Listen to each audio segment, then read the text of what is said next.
Good morning, everyone. I've got my own. Welcome to the Human Services meeting this morning. Good to see you all. We're going to call it to order. It is 10:03, and can we have a motion to accept the minutes of December 30th? So I'll moved. make that motion. Okay, we got Brian, and then we got Paul seconding. Okay, all in favor? Aye.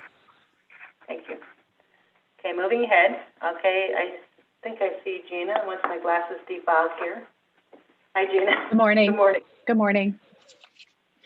It's my pleasure to start today's agenda. Thank you. I'd like to start with a couple resolutions for the request to carry over unspent funds. The first request is in regards to the COVID-19 ADRC stimulus funds. We would like to carry over an amount of $18,818.10. So moved. Okay, moved by Brian, seconded by Lester and Jay. All in favor? Aye. Thank you. Thank you. Okay. The second resolution is also in regards to unspent COVID-19 stimulus funds for the home delivered meals program. Again, these are 100% federal dollars that we received back in 2020. At this time, we would like to carry over the amount of $7,423.32. So moved. Okay, is that Don that said that? Thanks, Don. Second by Lester, second by Darrell. Any discussion? All in favor? Aye. Aye. Any nays? Thank you. Thank you. Go ahead. Okay, I'd like to continue. So on behalf of Patty, and this being her last meeting, I have some miscellaneous items that I'd like to share with you. I would like to express to you that at this time, we have had a contract with the Glens Falls Hospital for their personal emergency response program, also known as Medical Alert Services.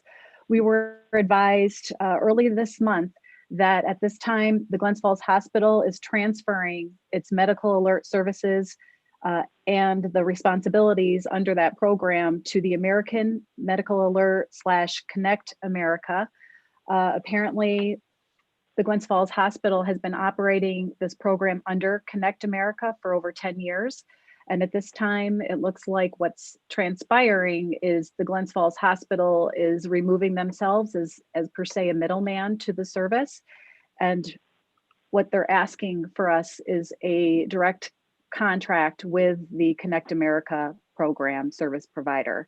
We're being reassured that the transition is going to happen without any disruption of services. And we're also being told that the prices in our contract negotiation funding will remain the same. So at this point, I would like the committee's permission to engage in a contract with the Connect America program. I'll motion to that. Okay. I'll second it. So, okay, when we have a second by who? Was it Matt? Paul. Thank you Paul? very much. Thank you, Paul. And any discussion on that? I'm curious No, as to how much. I guess on the contract is. discussion though, we don't, my apologies. On the discussion, I don't think we have many options, do we, Gina? I mean, it's like sole source service. I mean, we got to go with what we have, right? So we have, there are competitors in the market of medical alert services. And so many people are familiar with Lifeline. That is a competitor in this field. At this time, we feel like the funding amount that we have with the alert services, which is $30 for every installation. So that's typically a one-time fee. And the price of the unit itself is $32 per month. So most certainly the contract that we would engage in would include the continuation of these current funding levels. Gina, will it impact the people that have the service already? Will they have to re-amp into a different type of service?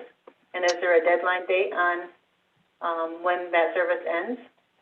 My understanding is that the transition has already occurred in the beginning of this year, and that truly Glens Falls Hospital was the middleman. They received all of their equipment and devices. And as you know, when someone pushes the alert button, that it goes to like a call center, an operator, and all of that was under Connect America. So at this point, we're being told that all the consumers that are being serviced, really, truly, it's just behind the scenes of the billing aspect of it that would be different, but that the service would continue without disruption. So it's been a smooth service. Yes, it has been. We've had no issues. I have my mom is on that service, and she goes, they call and check on me at least once a month. They are so wonderful. So good. whoever's doing it, they're doing a good job. So thank you. Okay. Excellent. I'm glad to hear that. Most certainly, if the board wishes to not engage in this contract, then the alternative would be, because we do receive specific funding to fund this service for our consumers, would be to put out RFPs for a new provider.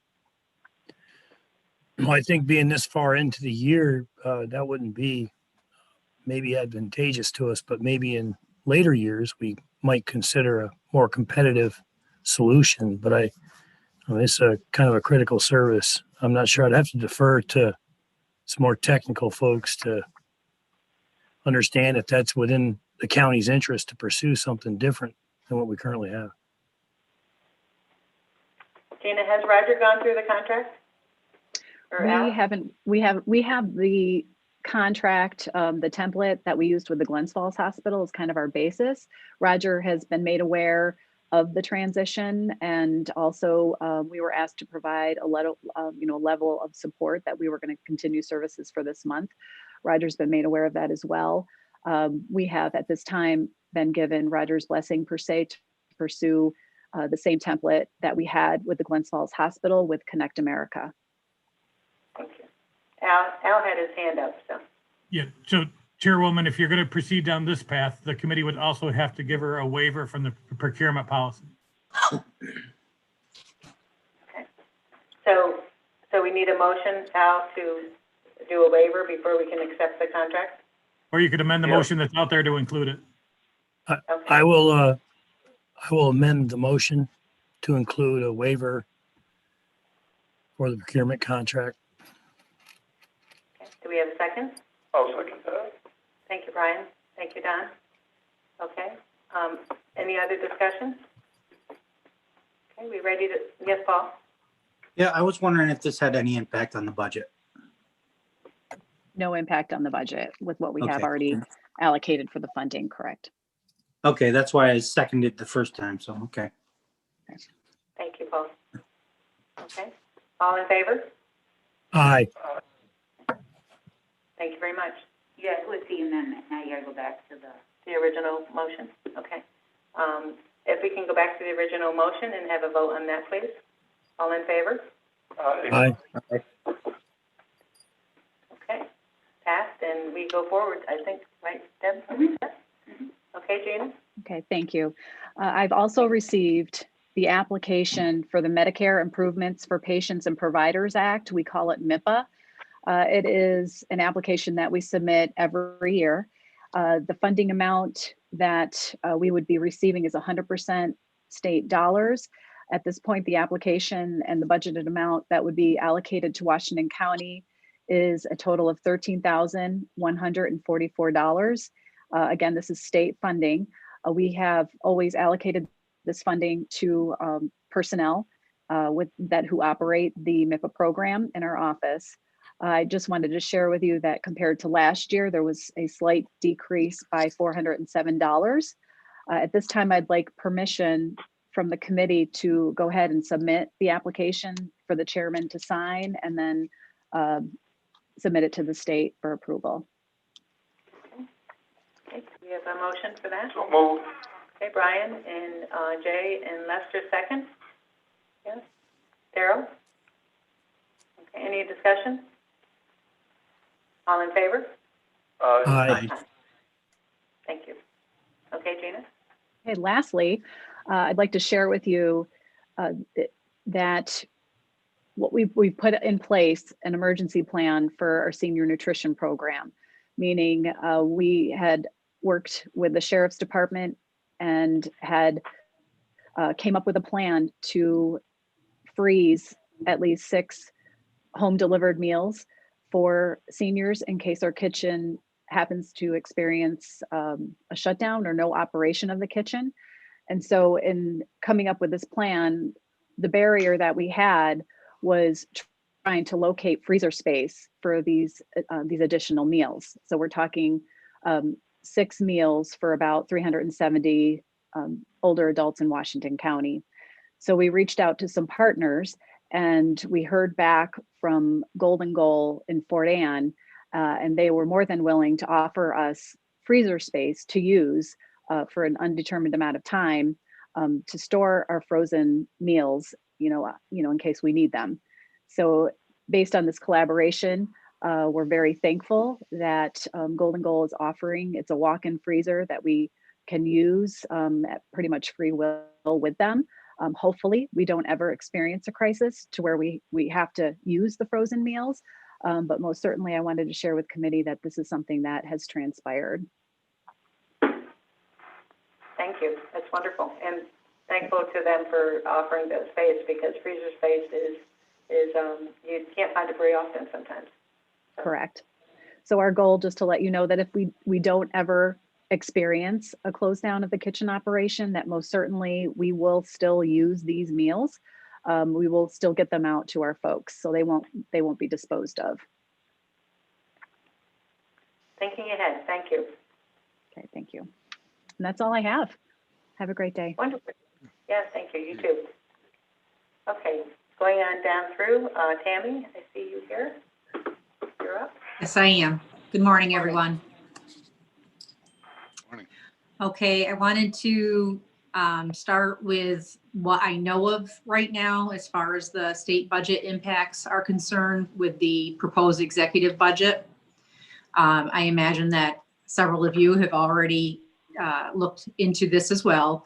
And it seems like overall, the governor did a two-pronged sort of budget that's reliant upon whether or not the federal relief will cover the minimum $6 billion deficit or the desired $15 billion, which would then fully reduce the state's budget deficit. So it's out there. It does contain language to continue the DOB's ability to withhold payments as well. By and large, the most substantial impact of the proposals that have been made so far to the areas within DSS are the proposals to reduce funding categories by 5%. This is instead of the 20% withhold that had been in place for the end of 2020. The exception to that 5% is that there's a proposed 3% cut to our foster care block grant. So just to try to give you some real numbers there as a comparison and as an FYI, we always exceed the foster care block grant amount. That's pretty much by design on the state's behalf. They think if they give us less money, we'll make fewer placements into foster care, as if we're that frivolous with those choices. So the amount that we had exceeded the grant in the 1920 state fiscal year was $139,000. And that is over and above the grant amount, which was $1,009,414. So just to bear in mind that we could exceed it by more this year because of the 3% cut. The other areas that are subject to the 5% cut are child welfare services, which would be our preventive funding. That has been open-ended funding at a 62% share from the state and a 38% local share. The language that's being used is to reduce the funding by 95% of the 62% state share. The funding is still open-ended, however. That creative wording continues with adoption subsidies, where it's reducing 95% of the 62% state share. Adult protective and domestic violence is also proposed to be reduced by 95% of a 49% state share. And detention is proposed to be reduced by 95% of a 50% state share. The supervision and treatment services for juveniles program, Mike and I talk about this, always calling it STSJP, is being consolidated with the Community Optional Preventive Services, or COPS program. And those two being put together have a reduction of $4.1 million. COPS is not a funding stream that we have used here in Washington County.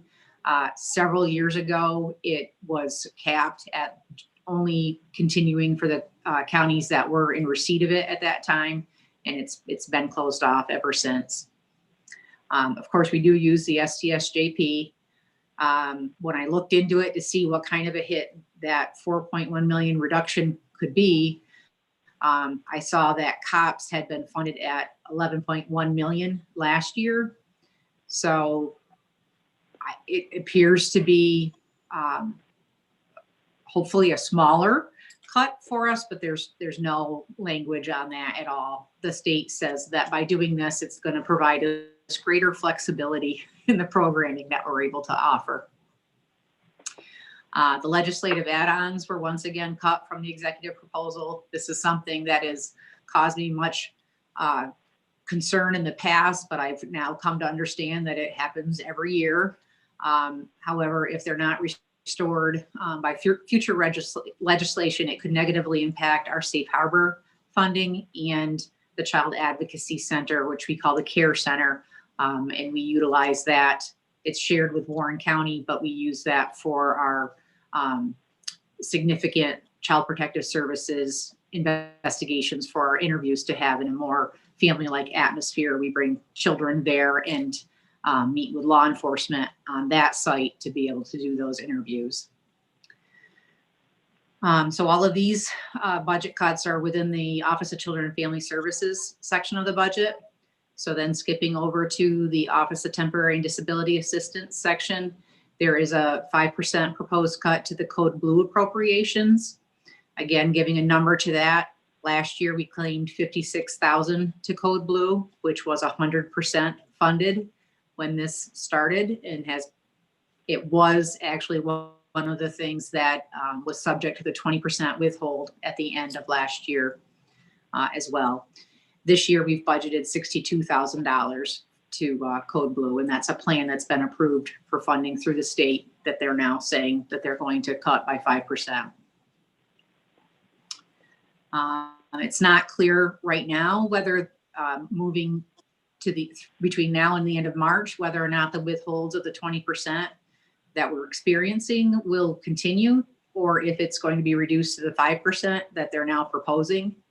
But we've been told that the excess of the 5% that has already been executed to date, so like the 20% withholds that we've already experienced, will be reconciled and repaid in the final quarter of state fiscal year 2021. I marvel at their ability to do these kinds of things. The good news compared to last year is that the proposal doesn't attack what we know about for Medicaid costs, whereas last year there had been quite a proposed hit there in a few different ways that really had made us quite concerned for what the funding would be like at the county level. And right now that has not been suggested for any sort of a change by the governor. Another thing that is setting better for us than it is for a lot of counties is that the governor's proposal requires a statewide implementation of family assessment response, which we call FAR here locally.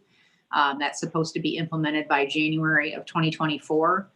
FAR is a differential response to Child Protective Services investigations. And for the last 15 years that FAR has been available, it's been optional to the counties. Washington County, however, implemented FAR in January of 2010. So I'm not as deeply concerned about this as many of my colleagues are, but I do have concerns that this being imposed statewide will change some of the facets that we have currently been operating our FAR program under. And so it'll be something that I'll continue to monitor. The New York Public Welfare Association has been holding our conference virtually since last Tuesday. We're running that for a total of 9 days with a few workshops each day. It's going quite well, but I gotta say at this point, I'm getting pretty tired from it. It's a lot easier being in person at something like that for a short 3 days than it is having this stretched out. But we are following the budget closely through those meetings, and we've had presentations by each of the state oversight agencies, and we'll continue to have ongoing discussions. Related to the New York Public Welfare Association, last Friday, I was inducted as the president of the association for the upcoming year. So I wanted to let you know that. Any questions before I move on from budget? Brian? Well, first, congratulations. And second of all, we've already talked about the budget stuff, on the phone and how it's affecting your department and every department. But for the supervisors that are on, and Bob Henke can attest to this because he's always talking about unfunded mandates, this is how the state this is their history. They'll start out at 100%, drop you to 80%, 75%, 60%. And this is just a further trend. They put it all onto the county, and that's why we say it's, unfunded mandates, because they mandate them and send them with money, and then they take the money all away. And that's how we got here. And, until this all comes out in the final budget from the governor or whatever they pass, we never really know, but we try to make everything ready for what we think's coming. But there's so many twists, and just this last year with the variable that up to 20%, you don't know what that means. It makes all our budgeting mean nothing. It makes us more conservative so we can be more agile and change. But I don't know how the year's going to close out because we don't know how big that reconciliation payment's going to be or if it will be. It's all just in talking stage. But thanks, Tammy, for digging into that because that was a great discussion we had, and it was a nice presentation. Thank you. Thank you. Yes, congratulations, Tammy. Is that someone? Daryl? Go ahead. Yeah, thank you, Tammy, for that update. It's, not a happy one, I guess, but I understand where you're coming from. And I guess to the committee, it's really, does anybody have an appetite to consider a reduction of services? Because that's kind of the next step, when you kind of go, all right, we're going to wait to the end of the year.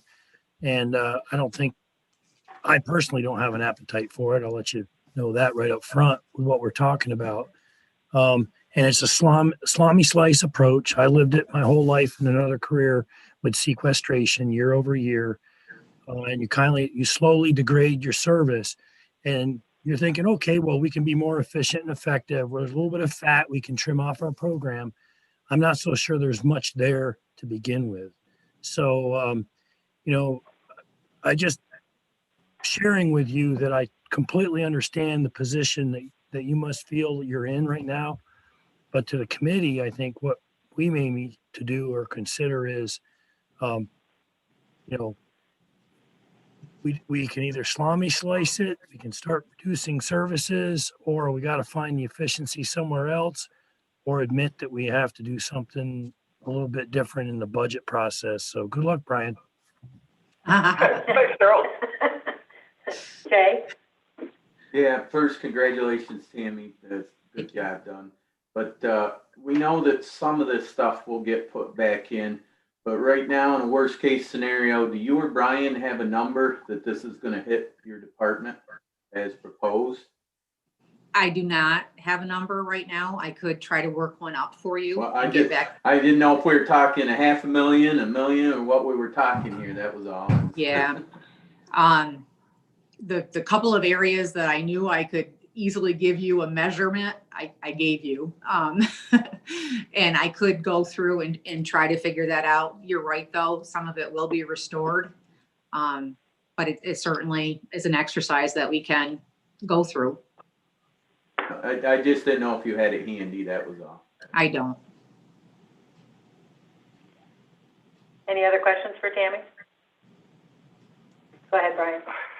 Well, today's comment, it's almost exercise in futility because it could change 10 times before April 1st when they pass the budget. And I guess that's probably we don't dig quite so hard. We look at scenarios and, you know, approximates of what it can be, but right now, until they finally give us a number, everybody's spinning their wheels, so, we're on top of it and looking at it, but, yeah, this isn't gonna be a fun one, because we're coming off a year where it was totally unknown, then he's gonna reconcile that supposedly, and we don't know to what degree, and so by the time the books close, we won't know anything until the books close as to what the reconciliation was, what the actual net cost was of the department, and then you're going to have a new number that more than likely he's had the flexibility once, he probably is going to want it again to go up to 20%. And so therefore, if he keeps that in there, you're working off too many unknowns. It's just best guess at that point. And so we have to be more conservative to have money to fill those holes when the time comes. But if anytime you go from a 20% hole to a 5% hole, that's quite a bit better.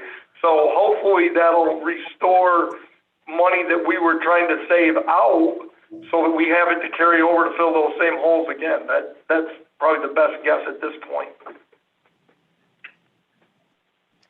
Tammy and Gina, I want to backtrack here a little bit. The two of you were running around with all these numbers in your head after doing this all last week, and yet you both sat at the register desk at the vaccinations, and you greeted everyone with a smile. You acted like there was a care in the world. You put your best foot forward, whether you're sitting behind the register desk greeting people or at the numbers game. And so it is a wild and crazy time. We wake up in the morning and we pivot a different direction. And I think everybody's doing it, but both of you put your services first. And as a board, I give you both a lot of credit because it takes a lot of guts to accept the chairmanship at this point.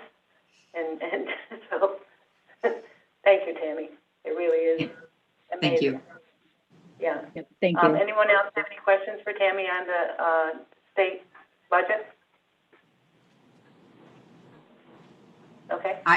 So I would say, just as an offer, and to pick up where Supervisor Wilson had left off, I certainly have documents that I can dust off from the recession that we experienced here back in the late 2000s and go through perhaps in a meeting, one of our committee meetings, or I could do it as a one-on-one or any other way that you would like me to do it, but to go through each of our programs and be able to speak with you about what is mandated and where within those mandates we do have discretion. So I can do that. I can break that budget down for you and show you the areas where we're pretty well funded and the areas where we're not funded, you know, by the state to the degree that we certainly should be for doing their work. So if there's an appetite for that, I can do that.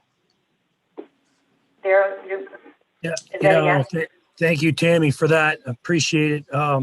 That would be helpful. But I think, you know, from my standpoint right now, the way I would advise the rest of the committee to support would be that we don't back off. I mean, we're in a tough time right now. Social economic toughness in the community. They need these kinds of programs. People need these kinds of programs right now. I would not advocate to throttle back any programming support to the community at this point until we know maybe a little bit more. And to Brian's point, you know, it does become a self-licking ice cream cone at some point. It'll reinforce the cuts for the later years, and they'll think that they can continue, you know, state budgeteers will think they can continue to reduce and create efficiencies there because we'll pick it up. So we got to kind of, it's going to be a tough balance, but I wouldn't recommend cutting back on any services until we know more. And then it'll be up to us to make some hard decisions later on in the year, I think. I defer to Brian, who had his hand up as well. Yeah, so my question to Tammy was going to be, places were really good. Did they give you the opportunity? Because there's certain departments they do, but in your department, do they ever let you switch funding from one section to another to offset? No, it's all very Safety program. net is the only one that catches up, right? Safety net is the worst, right? But all of Yep. the funding streams are very well structured as to what they are put in place to fund. Yep. So, Dave, go ahead. so I know Tammy, many years ago, the state was going to take over a large part of our processing, and Tammy kept her staff levels down because she didn't want to have to lay people off. And the state promised to do it, promised to do it, and Tammy ended up trying to maintain the level of not laying off staff. So just got through attrition, so we're down to the levels before there. The workload got so great that processing times got out when people had needed stuff.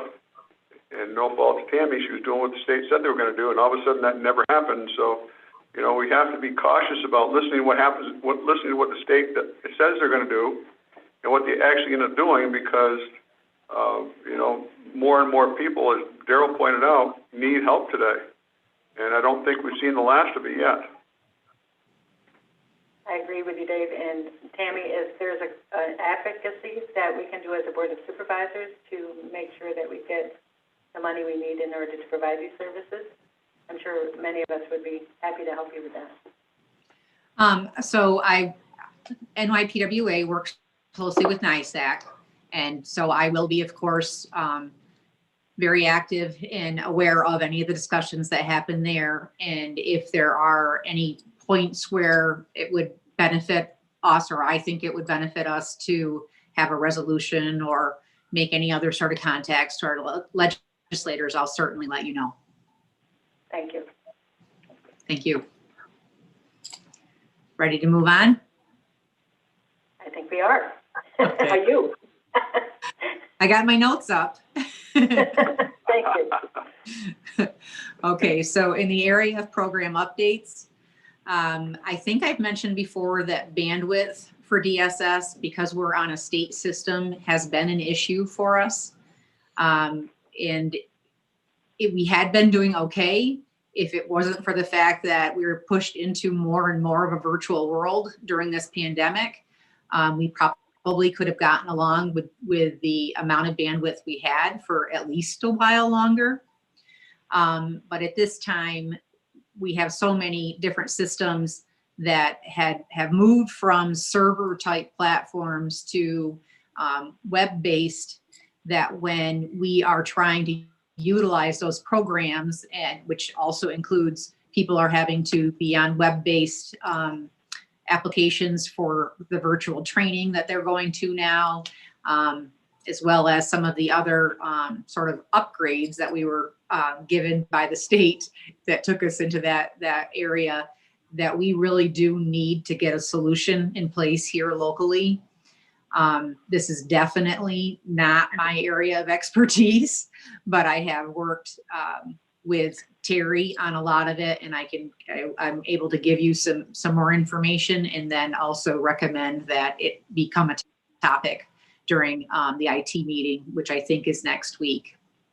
So just to clarify the barriers that we're having, there's a lot of latency using our programs. Some of it are like our whole case management program, which is called Connections for all of our child welfare services, can be very slow and take time to move and progress from one screen to the next, which just adds more time to an already very cumbersome record keeping process as it is. Not being able to process through with trainings. As an example, we have through the county had most of our staff enrolled in the de-escalation training that was available through NYMER. And we ended up knowing that it was getting bogged down so much for our staff that it was very, very frustrating, that we then told everyone to stop. We put out a schedule then to stretch over a course of a few weeks to have each of our staff have separate time to be able to get it done. And they still encountered latency issues where they would get into something, it would bog down, and then they had to repeat those portions of the module. So just examples of how it is working and or not working for us.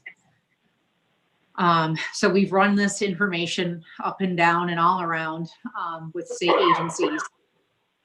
And the solution that we've finally been presented with is to replace the current circuit that we're operating on. And again, this is because DSS is all on state systems.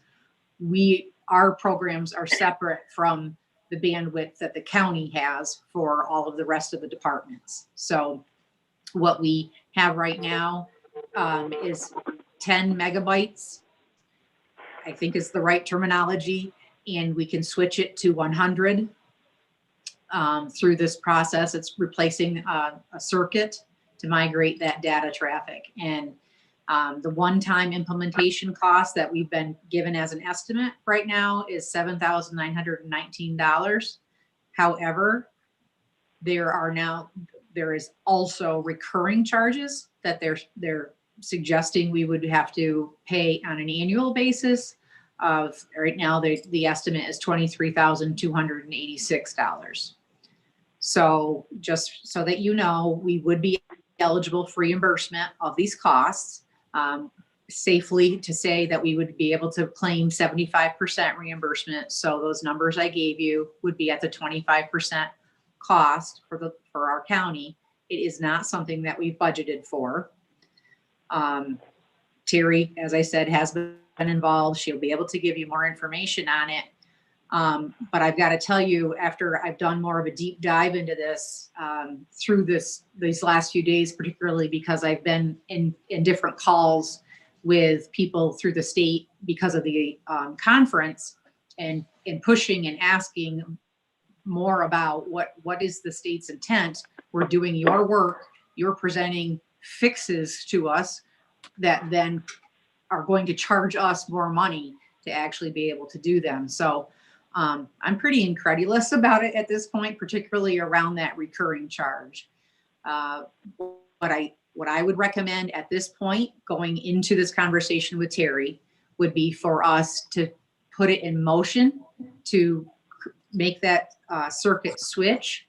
But I will be advocating very strongly, along with, I know the New York Public Welfare Association is also, because this impacts at least half of the counties in the state at this point, that the state then assume all of the rest of the charge for this, because it's simply not at all appropriate for them to put this on us when everything up to now has been paid for by the state, again, because it's their programs. Brian?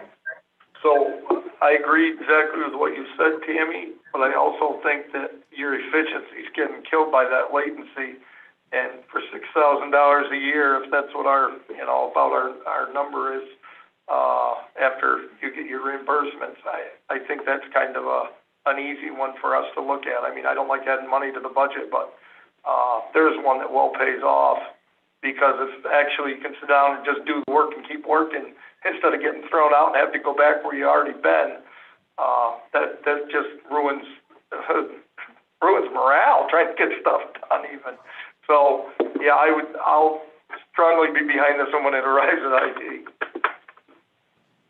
Thank you. Any other questions for Tammy? Dave? And if your work is getting interrupted, you have potentially corrupt data also.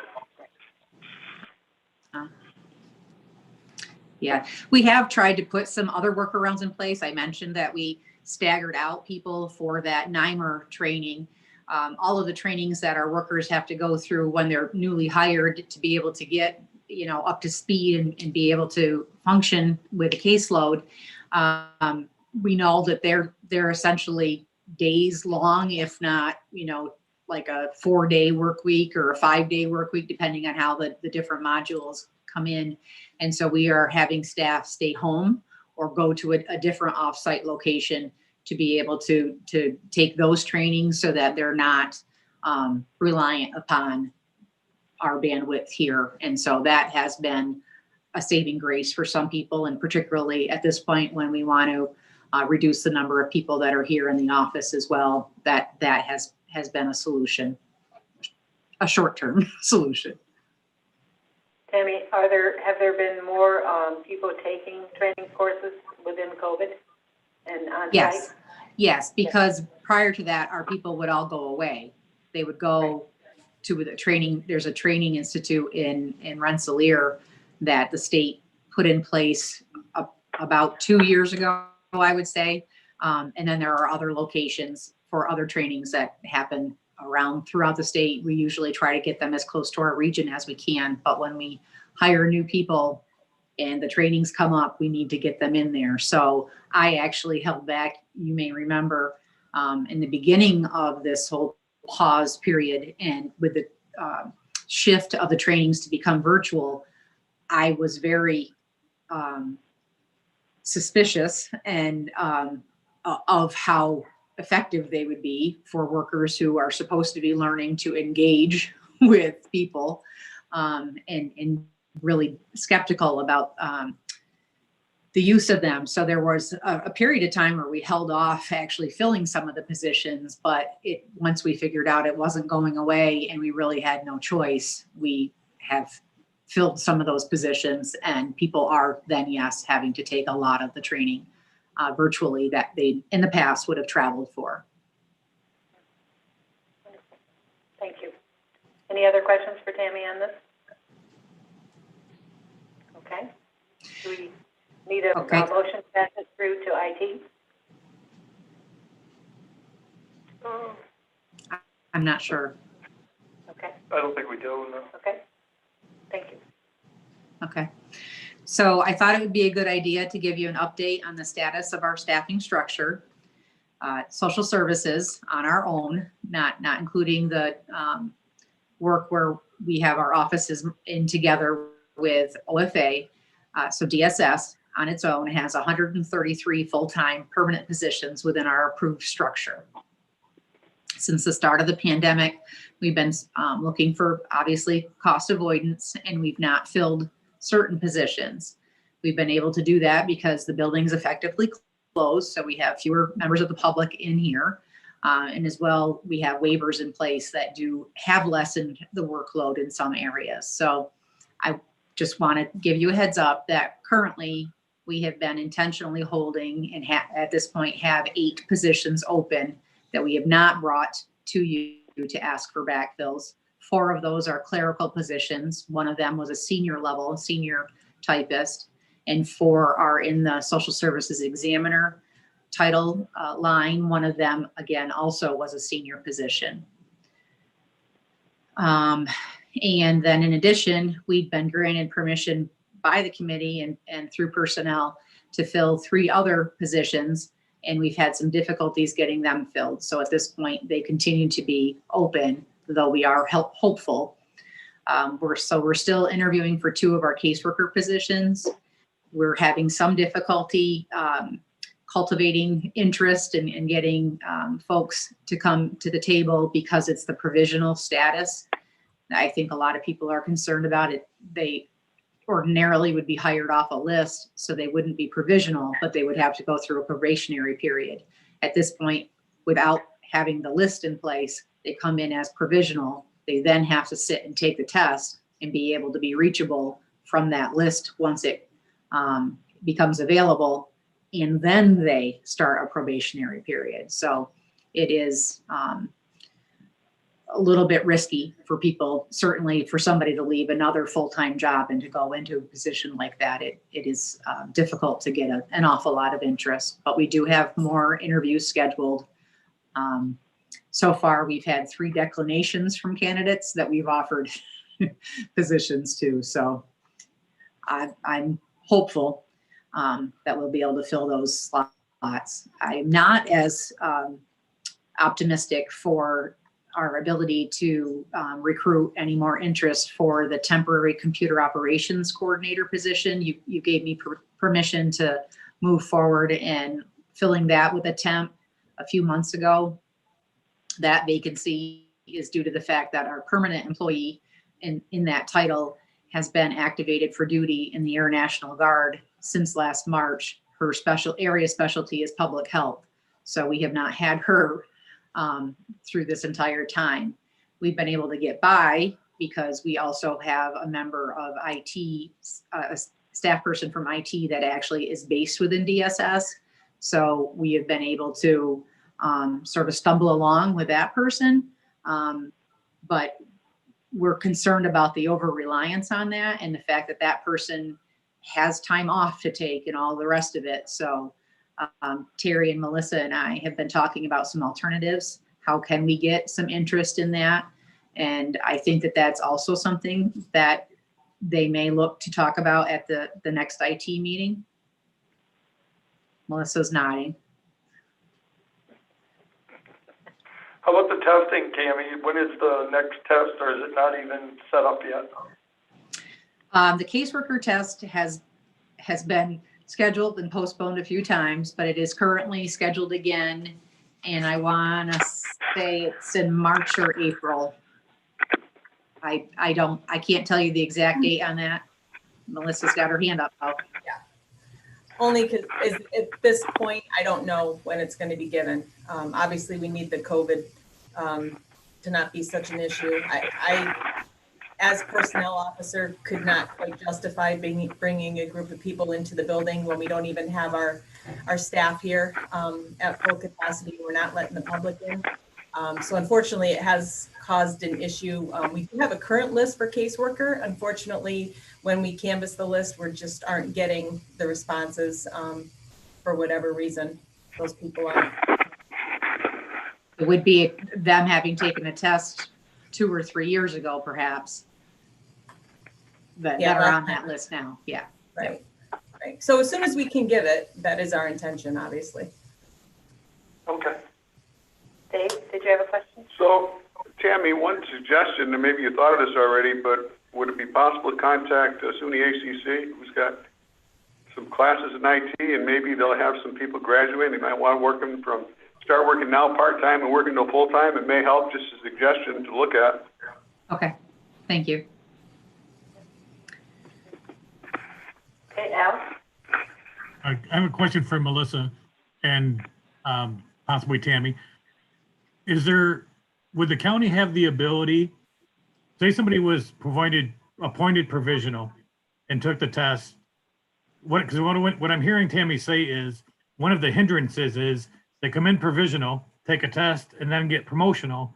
So it's almost like being on 2 probationary periods.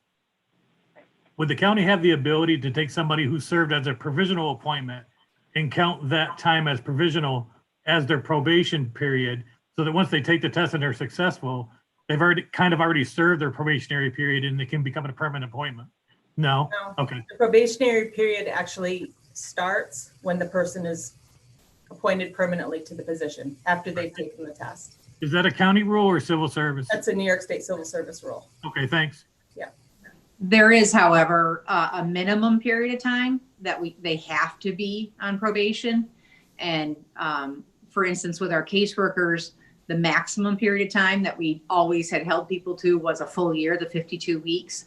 But we have, in previous occasions when we've hired people provisionally, when they are performing well, we will reduce their length of probation once they are in that status. So we have tried to do that as a reward, I think, for the service and for good service from someone. But the other thing would just be, it's a heck of a job to learn in 1 year as it is. So we want to measure their performance. Right, because the people who aren't going to make it, that usually shows up pretty early in their career. Yeah, it's a multifaceted job. So yeah, some are just blatant. Others take a little bit. They can hide it a little bit longer. Thanks, Tim. Brian?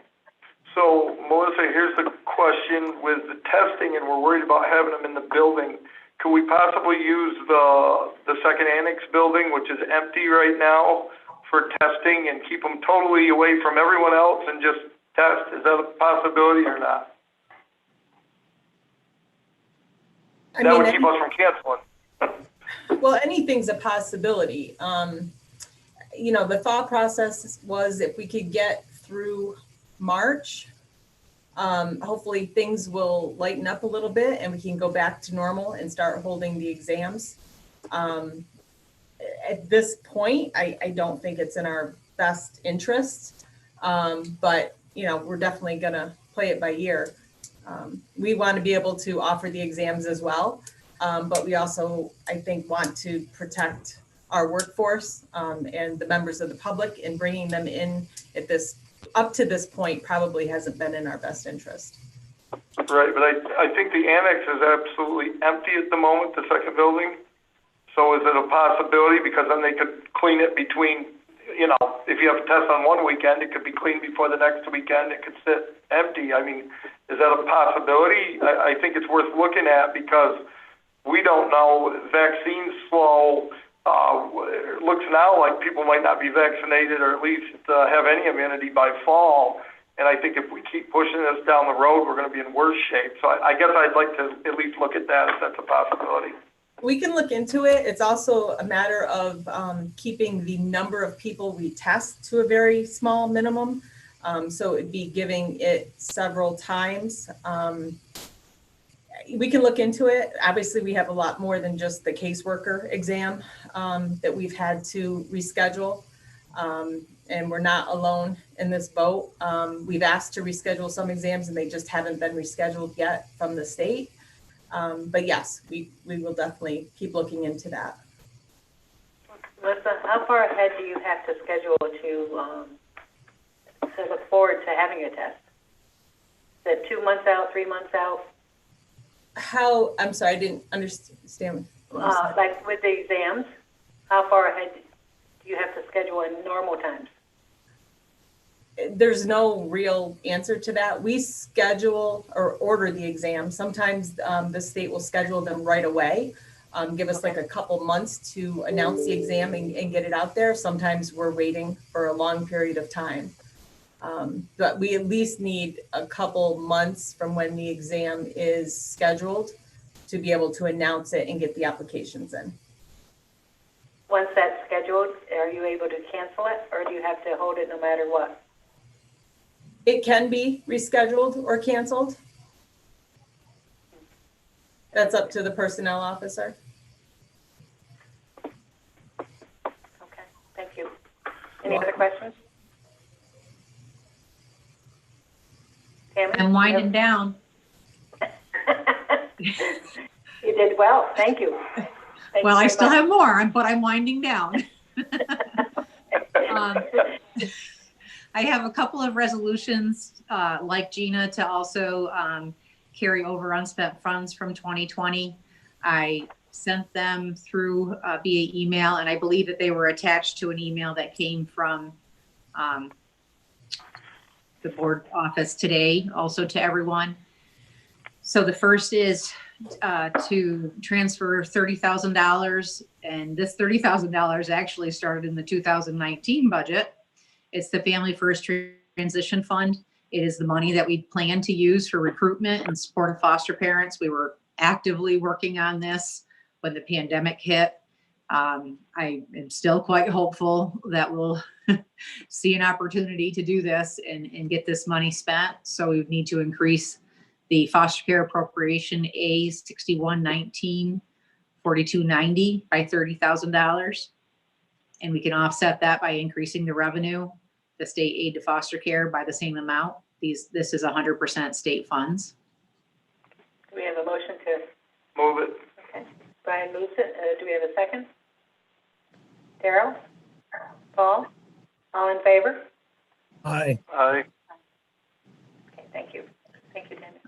Okay, the second is for the $259,000 Federal CARES Act Emergency Solutions Grant. That was the money that is to largely assist with housing. It took a period of time to go through the approval process and then to get the system set up so that we could draw down the funds. I know that there's now been an advance made to the county for that, and we have just finally started spending. So we didn't spend any in 2020, but we have now started for 2021. We would need to have that full amount. It's $259,579. We need to increase the appropriation A 6010 4625.1 by the full amount, and then again do the same with the increase in the revenue to federal aid for other public health or stimulus category. Okay, Move it. okay, Brian moves it. Do we have a second? Okay. Thank you, Darrell. Second, Darrell.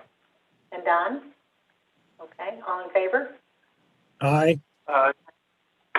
Thank you. Thank you. Okay.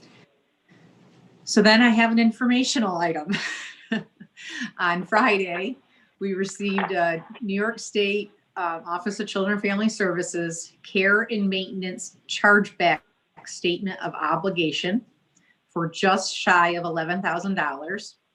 That is the local share of the expense associated with the care and maintenance of a Washington County youth that was placed in a secure detention operated by the Office of Children and Family Services during the fourth quarter of 2019. That youth continues to be in placement. So we'll continue to have to make payments for his care. However, this is the first one that we've received. Historically, we get these invoices always a year or more after the service has been provided. And typically we would pay by the state back by a check. However, now the state is using a system to recoup through reducing our revenue that would be due from other claims to us. So they will be reducing our revenue for that amount of just under $11,000. We had been holding $166,000 in the state training appropriation in the 2020 budget that had been placed there by the board through an amendment last year. So talking with Al, because we feel there may be an additional chargeback coming to us before the 2020 books are closed at the end of March. He feels that what we need to do is a journal voucher, I think it is. I'm trying to look at my notes. And that'll be necessary, but that we should wait until we see if there are any additional chargebacks for the additional quarters that the youth stayed in OCFS. Getting a thumbs up, good deal. Thumbs up from Al. I hope I have a thumbs up from all of you, but it was just informational. I have one really tiny note. It's definitely less formal. Something that Gina and I and the DSS directors took the liberty of doing for our staff at the beginning of this year after holding them to the standard all the way through with the building being closed. We've cut some slack into our dress code that we have in place. So people were happy. They're able to wear jeans every day if they want to now. We've just said no holes, no cuts in them. You know, we're allowing more freedom with footwear. So got a little bit lax. We've said that it's just while this building is, for all intents and purposes, closed to the public. So just an FYI. And I'm done. Thank you, Tammy. You did well. Thank you. Thank you very much. Thank you all for your patience. Okay, so we're going to go from Tammy to, I think I saw Ken on here, to veterans. Hi, Ken. Good morning. Hi, good morning, everybody. Thanks for having me. No, I have a few things I'd like to just bring to everybody's attention, trying to get the word out as much as I can. Just has to do with benefits and changes in the laws and updates. I'm not going to touch on everything that's changed. There is quite a bit. A lot of them are small or almost ancillary, but some of the larger ones, first and foremost, with the National Defense Authorization Act, the VA has added 3 more presumptives to the list of illnesses, diseases from Agent Orange exposure.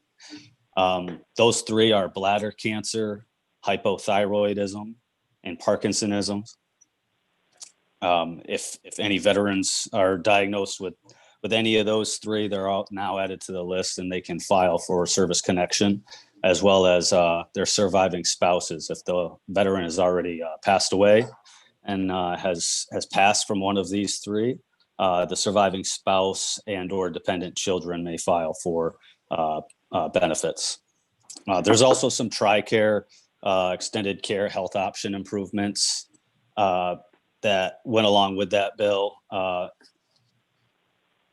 Some improved assistance for Gold Star children.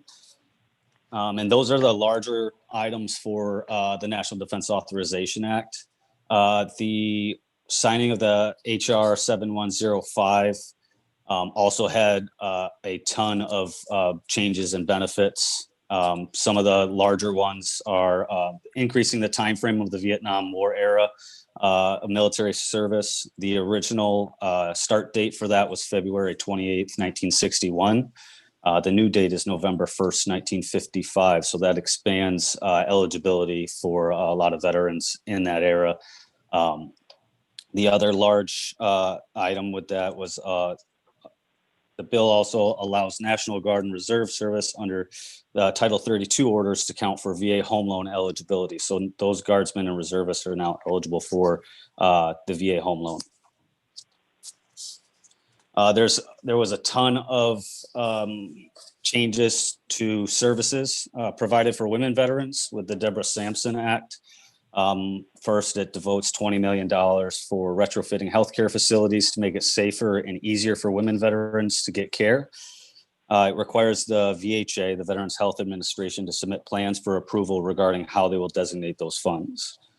Mandates that every VA facility have at least one women's health primary care provider. Creates a permanent office of women's health within the Veterans Health Administration, and they will be tasked with providing oversight over all women's health programs within the VA. There's numerous other changes and additions as well. There's changes in services for student veterans as far as restoring the GI Bill entitlement to eligible student veterans whose school was closed in the middle of a semester without the ability to transfer those credits.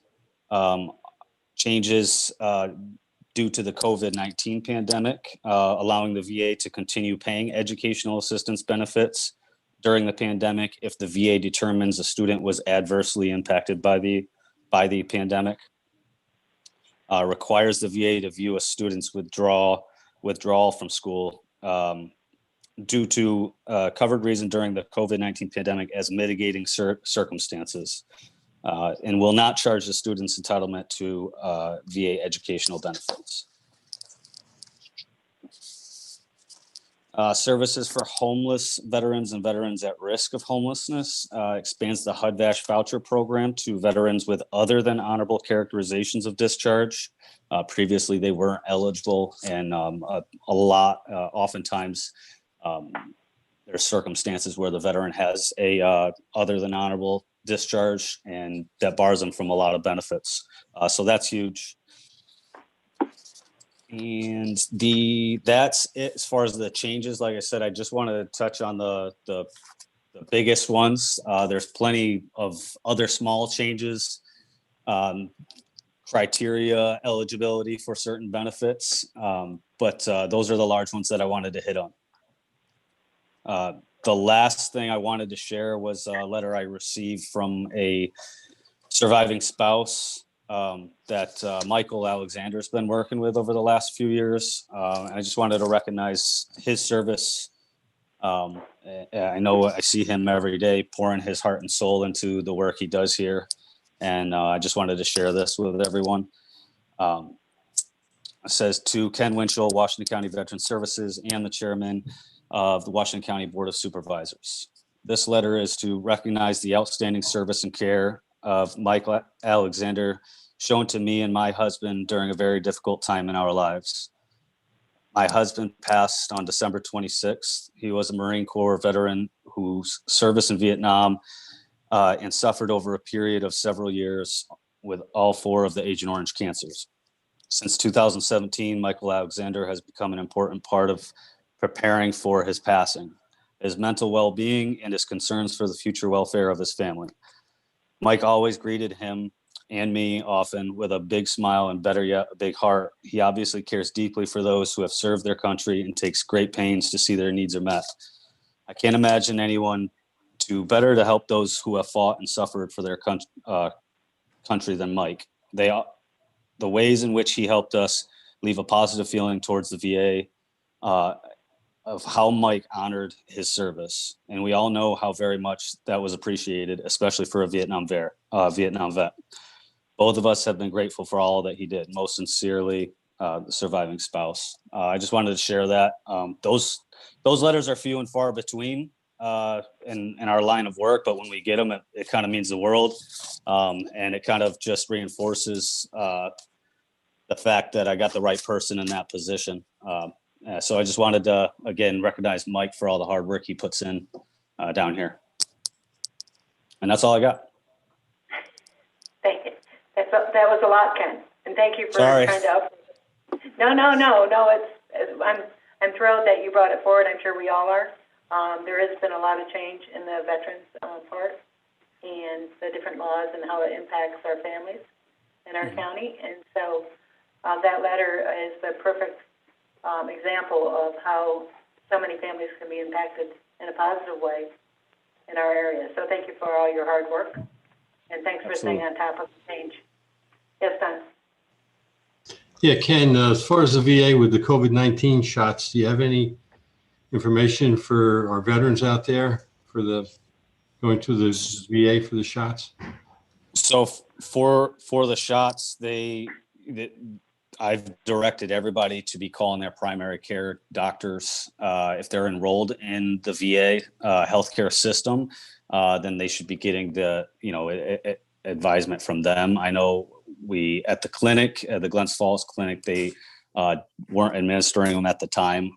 We are providing transportation down to the Albany VA where they are administering them. The transportation that we provide, of course, is very limited capacity, due to the restrictions. But they are providing them for those that are eligible down at the Albany VA hospital. What's the main eligibility? 75 and up? Is that what the VA is doing, or did they lower it to 65? It's 65 and up. Okay, thank you. Yes. Any other questions for Ken? Brian, I'm sorry. Ken, just a couple of things to put on your radar. There's 3 things that NISAC has under veterans, and it's about the DA has the opportunity to send certain cases to the Veterans Court if there's one in an adjoining county, and I'm in belief that maybe Saratoga has a Veterans Court. Yes. I don't know if that's okay. So you'll have to review that. I can send you an email of that or something, but just want to make sure that's on your radar, that certain situations where those people, instead of being tried in regular court, Tony can make those go to Veterans Court, and that might be of help in the near future. Yep. Thank you. Okay. Any other questions for Ken? Okay, Sam? Yeah, I just had a comment that I'd like to point out. I know the other day we were having conversations on succession planning, and I would like to point out that both Mike and Ken were an example of a succession program that was set up down in the veterans back before many of the supervisors' tenures, and that program has enabled us to train and promote individuals from within our programs, our own employees, to rise to the levels that they are, provide the kind of service that they do down there. So I'm still a big supporter of the succession plans, and that's just another example of it being demonstrated by veterans. So thank you. I just wanted to get that point in. Thank you, Sam. Thank you, Ken. Okay, anyone else? Thank you. Okay, we're gonna move on to I see Mike Gray here. Good morning, everyone. Hi, Mike. Good morning. I just wanted to inform the board of an opportunity that was presented to me. 2 weeks ago, I received a call from the State Director of Youth Development, Matt Beck in Albany. He inquired whether or not we'd be interested in merging with Warren County Youth Bureau. So at that point, I spoke with the chairman briefly and the budget officer about just meeting to look at the scope of services actually that Warren County would be looking for. And so I met with the commissioner, the director of services, their fiscal person, and the program person. And there are a lot of parallels with their funding, and we all report the same structure. I talked about the potential for, what were they looking down the road in 1 3-year plan. And I can see some benefits, possible benefits, if this is, if we do further inquiries and flesh out the specifics. I guess, so what I'm asking for, well, I'll tell you, a couple of the pros could be shared administrative costs. It could be better positioning for future funding. I would like any structure that, if we decide to move forward, that would be fluid across both lines. I did mention it to Roger Wicks as well, but I would like to get permission to pursue it further, to work with the county administrator, the county attorney, the budget officer, the chairman, of course, Sue, and to see if it is advantageous in any way to pursue it. So I can answer any questions at this time if anyone has any. Go ahead, Brian. Is that just Youth Bureau or Youth Bureau and Alternative Sentencing? It's just Youth Bureau. Right now, the current alternative sentencing contract, I believe, signed for 1 year. Okay. I looked at that earlier when it was sent to me. An RFP was sent to me in late fall, but there wasn't enough in that contract to, cover the costs and everything. I mean, it has to make sense for Washington County. So, but that in the future, that could change. I really see the opportunity. Some of the things we do could be advantageous, and I'll quote one of the people at the meeting. Said, we're DSS, we're not the Youth Bureau, and that was their language. And Tammy and I sometimes joke about that back and forth, but I could see further, if we can get over the initial phase. I think there would be opportunities that could benefit both counties. So it's where I believe it's worth exploring. Mike, after we talked yesterday afternoon, I was thinking about it, and I know CCSI has funding source that goes through Washington County, and they have funding source that comes through Washington County. Would this be set up the same way, so that the funding stream stays the same, or would it be meshed? Whatever the funding structure would be, Washington County would not be in a position where its funds were being used across county lines. But I would rely on, working with the county administrator, the county attorney, and the budget officer to ensure that we're protected. This has to make sense for both parties. Otherwise, I think it would be a challenge to justify anything like that. Well, the youth of Washington or Warren County would benefit from having you. So, we value you here in Washington County too. So thank you. Thank you very much. Exploration time. Does anyone have any questions for Mike? Mike, do you need anything from us to go forward with that? Just the okay to do it, and I know Melissa. I've already spoke with Melissa about the opportunity, and Roger and Brian and Chairman knew about it. So that's all. Do you want a resolution or just nothing negative? No, I don't need a resolution unless you tell me I need one. But there's a lot that would have to go into any kind of intermunicipal agreement. And there's one other, just so you know, that Orleans County and Genesee County merged, over 15 years ago, and they've had a good relationship. So again, I'll leave that up to Roger to develop that good relationship. That's wonderful. Right. Any other questions for Mike? Thank you. All right. Thank you very much, everyone. Yeah. Okay. Going forward, I think I saw Patty here in disguise. Hi, Patty. Morning. Good morning. As is our typical, we're going to take a team approach as we transition this week. So the first agenda item, I'm going to turn over to Tina. We're in the same room. That's why we're masked, but we're socially distanced. So it won't be elegant, but we'll kind of be switching the hot seat as we take different pieces. So hold on one second. Thank you.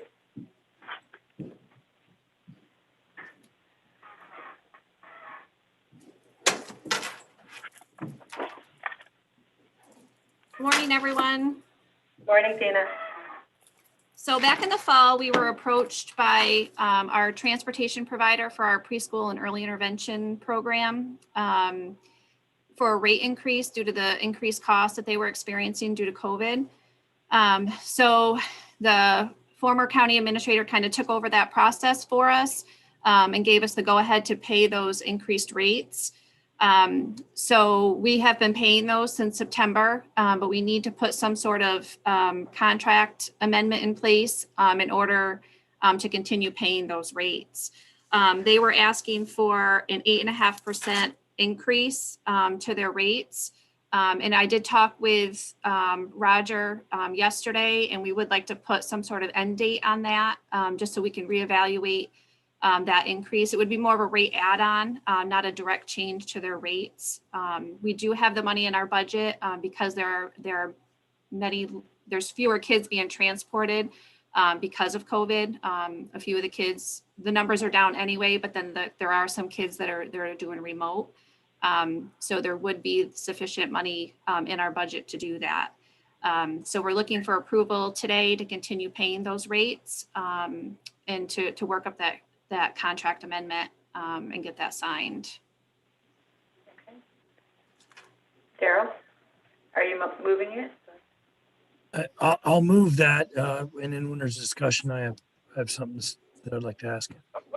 I'll second it so you can go on, Daryl. So we're moving the approval of the rate at this point? I think I'm going to jump in here and say we're framing it as a surcharge for COVID because of the extra disinfection, the extra measures they have to take. I don't want to build it into the rate because then it never goes away. So what we're looking at is approval to enter into a side agreement for a surcharge, however it's calculated, whether it's on a percentage of the contract or a flat rate, that will exist for the rest of this contract year. And then we can discuss it period by period as things develop, rather than just build 8% into the rate and then have things go back to whatever they're going back to, and then saying, well, now we've got an 8%, we've raised our base 8%. So Roger, are you saying the end date would be the end of this contract year?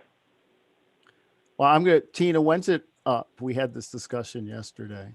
Right. We reevaluate their rates every year in August. So this would be, we could reevaluate it as of the end of August 31st. We have one more optional contract renewal year with this before we have to go back out to bid. So we would reevaluate again the following year. So that's what we had kind of talked about yesterday, is we would reevaluate this at the end of August like we normally do when we renew their contract for another year. Which makes sense. And then we could put a trigger in, if we're, depending on where we're at in the COVID process, of something along the lines of when the governor lifts the state of emergency or some other triggering event that does that. But now it looks like we're probably going to be going through the rest of the school year in some form or another with this. So to go to the August time period with that rate this year and then reevaluate how we're going to structure it for the years going forward, as long as we don't build it in. Mm-hmm. Okay, any other questions for Roger or anyone else? Okay, so we have a motion on the table. We have a second. All in favor? Aye. Aye. Okay, thank you. I'm going to turn it over to Kathy Jo now. She's going to talk about the next agenda item. Thank you, Tina. Thank you.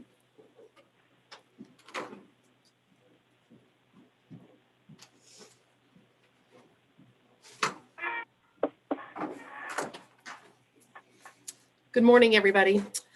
So I'm just going to talk about a little bit about the pods that we've been experiencing. First of all, thank you to everybody that has helped out at them. It has been truly a pleasure. They have run very well. We're hoping to continue that process. We still are a little concerned. We have little glitches and stuff in our CDMS, which is the state-run program and stuff for us to be doing scheduling. We have hiccups along the way. Seems like all the time, we're doing the same thing all the time, but hiccups still happen in there. So hopefully we have another pod coming up on Thursday. And just to give you some idea from our pods from last week, from Thursday, Saturday, Sunday, and then we had a short one on Monday because we had an allotment of vaccine that we had to use up, and it has to be used up within 7 days. And it's for certain populations, and we can't mix them within the pods of those certain populations. So we have had law enforcement, first responder, things like that for the couple of pods, and then the over 65 pods that we've had, but we can't mix those pods at all. But to date, we just for the last week, we were able to vaccinate 848 people in that short amount of time. And we were allocated another 400 for this week. We are planning one for Thursday. And again, it's very prescriptive as to what we can use that for. So, but we thank everybody for all their help. We couldn't have done it with all the help that we've had, and everybody in and out and offering to help and helping out and stuff. A big part of that has been when we did, we have utilized EMS as the vaccinators so that we can increase our throughput. Our staff here is very small, and we still have to do the contact investigations and tracings and all the other follow-up that we have to do. So we did go into, having some help, some partnership with EMS doing the vaccinating, and that seems to be working out well. Not only are they providing the vaccinations, they are doing our recovery room oversight, and they're doing the medical questioning screening. It's worked out that they've just, whatever we've needed help with at the time, they just help out. I think it's been a great partnership that we are, and I think that's a good use of our resources that we have available to us in the county and stuff. And that's about all that I have. Unless there are questions that you have for me. Go ahead, Don. I've gotten a call from a few people that are not 65 that are immune compromised and diabetic. And is there any plan in the near future for them for vaccinations? We have not gotten any direction from the state from that. Again, the reason why we've been allocated the doses for just the over 65 population, the local health departments were not originally supposed to be the ones vaccinating that population. Those were going to be to the pharmacies, but we have no pharmacies in Washington County presently that are on that, that are up and running on that. We do feel that once the pharmacies are up and running with that, we probably will not get allocated those doses, and then we'll get allocated other doses so that we'll be able to open it up widely. What we've been able to do, like the hospitals have to vaccinate the hospital employees and stuff, the 1As, the 1Bs that we're having are the essential workers, law enforcement, first responders, and we're trying to get those completed. The unfortunate part of it is that we can't do just Washington County residents. If they are a resident of New York State, we have to vaccinate. So, and that's the unfortunate part. These links go live, and there's people out there, and that's all they do is they're on them. I mean, they're filling them up fast. We'd love to be able to have them just for our residents, but we're not able to do that. So those that fall into the immune deficiency, they just have to be alert and see when it opens up. Yeah, and we're hoping the physicians will start getting allocations too, because certainly when they start allocating doses to physicians, those people like that certainly would be high on the priority list. Thank you, KJ. Any other questions for KJ?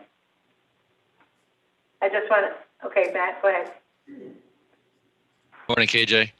Good morning. So on Monday afternoon, the governor decided that he's going to open up winter sports, and it's all at the direction of the local health agencies, which I'm sure you didn't see coming, which is an insane burden that everyone's going to pass down to you when you're overwhelmed with all the other stuff you're trying to do. Matt, I'll just interrupt you for that right Yeah, now. I'm gonna, yeah. we're giving Patty that one last hurrah for that. Oh, you're so That's what lucky. she's got under the miscellaneous. Okay. So we'll let her go on that. But yeah, unfortunately, you know what? We keep getting blindsided every step of the way. It's crazy. All right, thank you. All right. Thank you, KJ.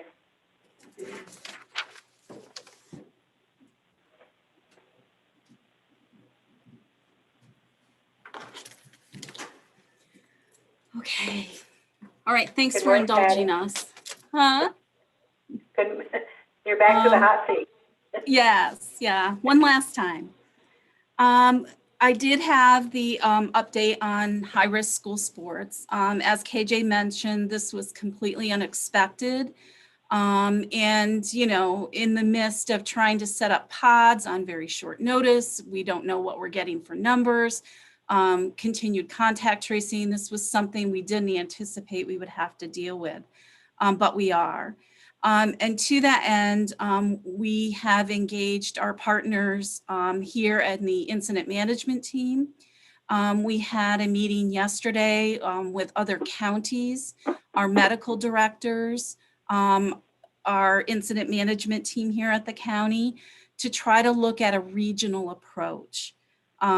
Because as we know, Section 2, Wasseron League, Northern Adirondack League, Foothills Council, they traverse multiple counties in multiple regions. So to make a decision in isolation for Washington County, would be very difficult to do. And as public health, we need to make sure it's done in a safe manner. As you know, our rates of positivity remain very high.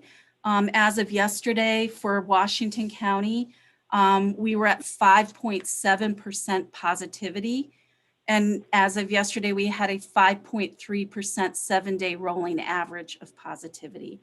The Capital District is higher than that. We are considered part of the Capital District. Yesterday, the Capital District positivity, which includes Warren and Washington County, and then the capital area as far south as Greene and Columbia County, was at 5.1% with a 7-day rolling average of 6.4%. And this is in excess by quite a few percentage points of where we were when schools were kind of shut down, things were backed off from. So we need to make an informed decision based upon the data and based upon trying to contain the transmission of COVID. We are also dealing, although we have not had any identification of the variant strain from the UK, in Washington County proper, we know our neighboring counties are dealing with that.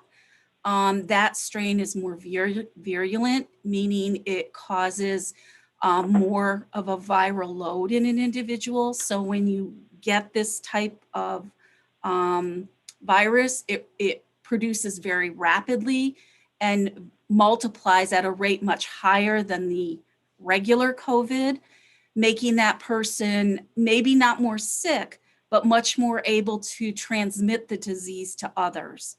So the rate of transmission we're anticipating will go up as this potential variant spreads.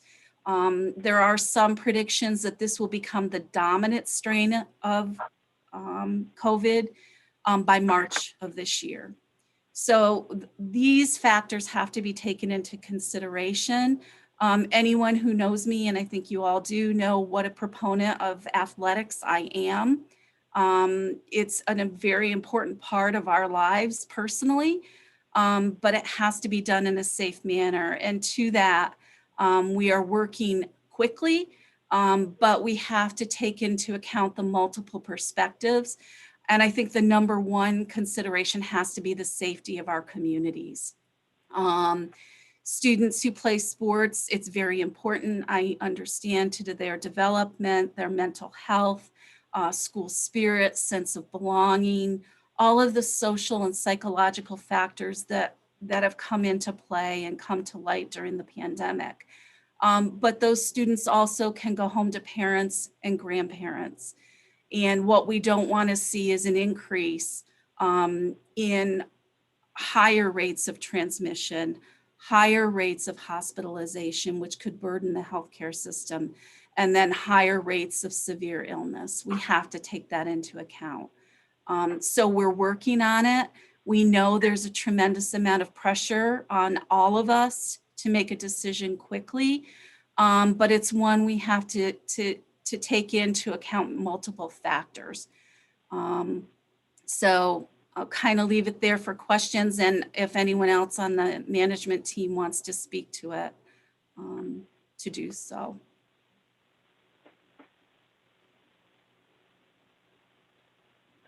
Matt? Well, Patty, first of all, it's unbelievably, completely unfair that this has to be a burden of yours. You know, there are sections, there are leagues, there are schools, there are school boards, there are superintendents. Their decision should be there. All that shouldn't fall down to you. That's insane what the state's doing in that regard. Also, from somebody who coached basketball for 12 years in high school and am currently in my third year of officiating high school basketball, to think about putting those kids in this situation at this risk at this time is insane. Just my personal opinion. We're just barely seeing one glimmer of hope coming, and now they're going to flip the switch.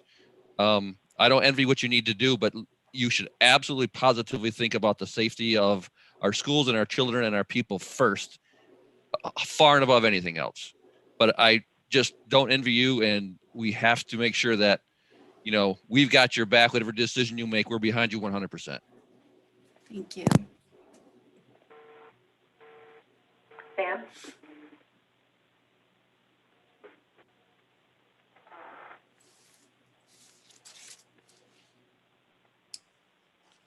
Yes, last night, just to bring people up to date, we did have a regional phone call, lasted for about 2 hours with the other counties. And some of your concerns, Matt, I did voice last night about the school boards had a responsibility. It shouldn't be dropped on just a county to make that decision. They should be a yay or a nay. They were elected officials, and we all have accountability as election officials. So they shouldn't be trying to push it off onto our public health department to make that decision. The sense is that some of the bigger ones, I think, and this is just my gut reaction, are going to try to push on through with it. But I think from the response we're getting from some of the school superintendents locally, it's a bad idea. We can't keep kids in school for 5 days a week, but yet we're going to allow, you know, athletes to come in and practice 5 days a week or play their games or whatever. It just doesn't make any sense from a control perspective. And I think that the incident management team at this point is currently in support of the guidance and the from Patty, as well as our official health doctor for the county, who was said last night he didn't think it was a good idea. So, yeah, your points are heard, Matt, and I'm pretty sure that's the way that we are moving. The incident management team is moving in that direction. Thank you, Chairman. Thank you, Sam. Daryl? I just want to echo what Matt said and what Chairman Hall said. I will support a decision of do not institute or bring back on the winter sports. Maybe it's too soon, and I agree with everything that's been said. So if you need top cover, I'll be there with you. So I don't know if we need to do that from a board's perspective, a committee perspective, or just as individual supervisors. But I will truly support the decision not to restart the sports programs yet. It expands the bubble. We're gonna create more complex issues than I think we really need to create at this point in time. Thank you. Dave? I think especially with the variant strain, and we don't know what the impact or what the spread rate or spread ages are going to be with the variant strain, I think it's a bad idea to continue just because of that reason alone. I mean, we don't know what age group is going to impact, how it's going to impact age groups, but it's a bad idea. I want to support that to me. And just one more thing. I have one more thing, Patty. on the variant strain, I saw something this morning that they say that wearing double masks helps protect from the variant strain. Is that any founding to that, or? I have not seen any official guidance on that at this point. We were on an epidemiology call this morning, and there was no mention of anything like that. We'll track that, and certainly if there is merit and science behind it, we'll be out there promoting that. But however, at this point, I'm not aware of any recommendations coming down through the channels that we have right now regarding that. Thank you, Patty.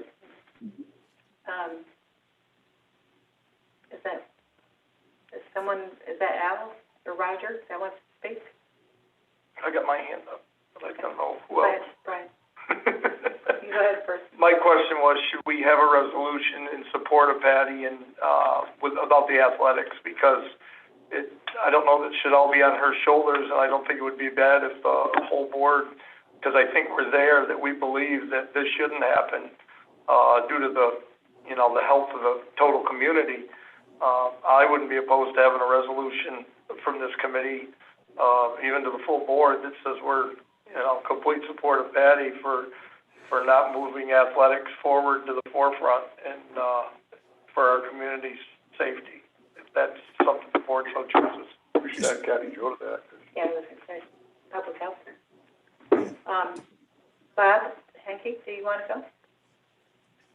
Yeah, I was just going to say that, but I would recommend a motion from the committee or a resolution, either one, saying that we recommend not opening, but still that's Patty's decision ultimately. I don't, if something different happened or, who knows what in the next, couple weeks, if she wanted to make a different decision, that's up to her. But I think we could say that we would recommend not opening.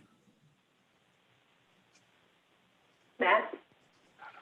Brian, would you consider a resolution supporting the decision of the incident management team in their efforts to provide for the safety and welfare of the people of our county? Because they're discussing with so many other things. Let's all come together and say we support our group. I think that's where I would like to go, yes. Okay, Sam? Yeah, thank you, Matt. That's the direction I was looking to go in, is to give them that flexibility and give the school boards an opportunity to do what they need to do. They're elected officials. Let them be held accountable for their actions. We shouldn't be taking away their opportunity. I know one school in the area has voted, their school board has voted to do it. And I know that their superintendent is adamantly opposed to it because they don't know how the hell they're gonna make it work. So I mean, it's a thing there. But yeah, I certainly could support that incident management team going to support Patty and the program. Patty, is something that you think that the public health or you should add to that motion? No, we do appreciate the support and know that we're taking into account the multiple stakeholders. It's not just public health, it's medical directors, it's elected officials on a regional basis. So the support is tremendously appreciated. Okay. Roger? Just so you know, the deadline is Sunday. So your resolution might be a little post facto, so to speak. And part of the regional discussions we're having is, if not now, when? So I think guidelines may or may be promulgated about, here's a threshold where we can start considering it, and then how you're going to move forward from there. So a general resolution of support's great, but I don't want to tie Patty's hands in terms of anything particular, other than if the board wants to say we're behind not doing it now, and we support Patty in her attempt to develop a safe way to do it at the appropriate time. Okay. So in that case, Brian, go ahead. Yeah, I'll move a resolution that we are in support of our county incident management team that includes all the people that have just spoken, and that we're going to delay sports until sometime that we see appropriate under certain health conditions. That, unless there's something, if there's some other way you want to word that, I'll let you come back in, Matt, if there's something you wanted to add to that. No, and the deadline is they allow you to start next Monday, but that doesn't mean you have to make a decision by next Monday. Patty could say, you know what, we're going to keep talking to everybody, and maybe we'll consider it on the 14th, and we'll see on the 13th what happens. So I'm certainly not a wordsmith, but I just want to make sure that we all understand the situation and that we support the innocent management team's decision, because they're working in the best interest of the health and welfare of the people of our county. And just, I didn't know where to go from there. Okay, so Matt, did you just second that motion? I would, but I'm not on the committee. We got seconds. Don. All in myself. Don and Daryl Lester. second it, and Lester seconds it. Okay. Any more discussion? All in favor? Aye. Thank you very much. And Patty? I do you have more on that? Just two more things. The other thing is informational. I want you to know that we here at Public Health are part of the Capital District Hub for vaccine. Our leader in the hub, these were set up through the governor's office, is Albany Medical Center. Their daily phone calls, I think they might be going to 3 times a week that the county is represented on. And it discusses vaccine distribution issues that we're having, and how people are doing, how we can work together as hospitals, federally qualified health centers, local health departments, private providers, pharmacies, in distributing vaccine when we get it. There's a careful eye toward social justice and making sure disparate populations are considered and taken care of. And as you know, the limiting factor continues to be vaccine supply. Kathy Jo talked to you about that. We do not know how much we're getting. It's a very short order. And as she also told you, typically we would not be responsible for vaccinating 65 and above as the plan is currently set up in the state. We would be responsible for what are characterized as 1B, which Kathy Jo indicated to you. We've started with the law enforcement, emergency management, EMS, and those categories will broaden. There's just, people need to understand, and I know people are sick of hearing the need to be patient, but just because someone's eligible doesn't mean they can be vaccinated right away. They will be. And, you know, we're hearing that more vaccine is supposed to be coming. We're on it. We discuss it. It's discussed on a regional level on how best to manage that vaccine. It just comes down to there's not enough of it. And people here are working very hard to make the most with what we've got. And so far we're making no one happy, except maybe ourselves, because we're pleased to be able to offer something to the residents. It may not be what they want or need right now, but it's something, and we're starting. And you've heard it over and over. It's the beginning to the end, and we've begun. So we're happy to do that. So I just wanted to let you know about that. Patty, it's amazing the amount of phone calls that probably each of us are getting. I keep reminding the people that the first vaccine was administered in the UK on December 15th of 2020. Yet here we are in Washington County being able to distribute an amount which is, we didn't think we were getting last week. So it's changing, it's opening up, thanks to your hard work. And the other thing is on the Moderna vaccine, it's coming out that could be showing that it's with the variant, it shows it's more effective than the others for the variant that is in Saratoga County, Warren County, and hopefully not us, right? So, yeah. So that's the one we've received is the Moderna. So. Right. That's the vaccine that doesn't require the very low refrigerator or freezer temperatures. Most of the Pfizer vaccine is going to facilities that have that ultra cold storage. And the last thing, I just want to echo Kathy Jo's thanks to all of the departments who have been so generous with their time and their staff time. We couldn't have done it without them. And they're here, they're helping us daily. They're taking away, I know, from the precious work they have to do. And just so you know, this isn't happening everywhere. We're unique here. And it's something I've always been proud to be a part of.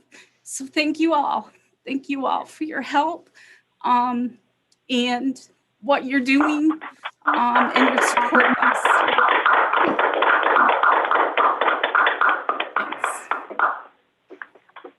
Patty, also, you were on the ARCC call last week, and I came away thinking, oh, she was the shining star. You did such a great job in that Zoom meeting. So thank you. You represent us well. Thank you. It's been an honor to represent everybody, but I got to tell you, it's a team.